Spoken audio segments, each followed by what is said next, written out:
où il trouve ces fantastiques jouets. J'ai commencé vers l'âge de 10 ans en regardant mon père faire des figurines. Quand je vois une scène ou un personnage qui me plaît, style Freddy ou le Cavalier de la Mort dans Willow, sont des personnages intéressants à faire en figurine, donc je pars de choses comme ça. Depuis l'Antiquité, les statuettes ont toujours fasciné les hommes qui voient à travers elles des références religieuses, artistiques ou décoratrices.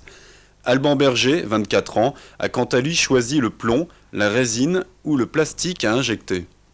Point de vue matériel, c'est pas énorme en investissement, faut compter un investissement de départ avec 800 francs, c'est largement suffisant.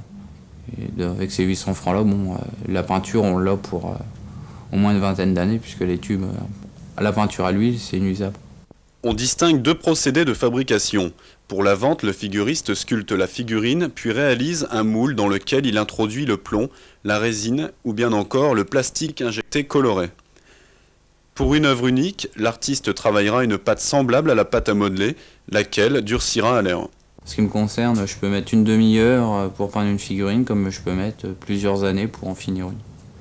Tout dépend de la figurine, tout dépend ce qu'on veut faire avec. Si c'est une pièce du commerce, si c'est une pièce qu'on a sculptée, si c'est une pièce qui est faite pour aller en concours. Depuis 2-3 ans, ça a évolué quand même pas mal. Avant, on voyait surtout beaucoup d'empires.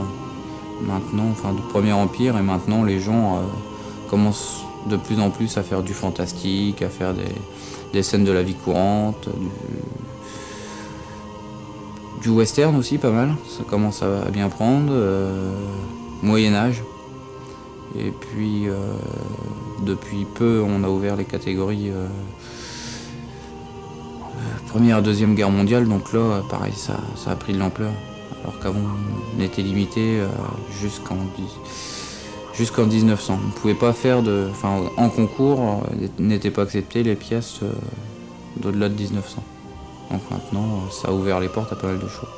Actuellement, il y a les figurines pour le jeu de rôle, les 25 mm où les jeux se développent vraiment beaucoup et sur tous les genres, aussi bien science-fiction, heroic fantasy ou Lovecraft. Ce sont des aventures qu'on fait vivre à un personnage sur un plateau de jeu avec au minimum 4-5 personnes dont une personne raconte une aventure qu'il a fait vivre aux autres personnes qui sont autour de la table. Et suivant l'aventure, on joue avec des dés et les personnages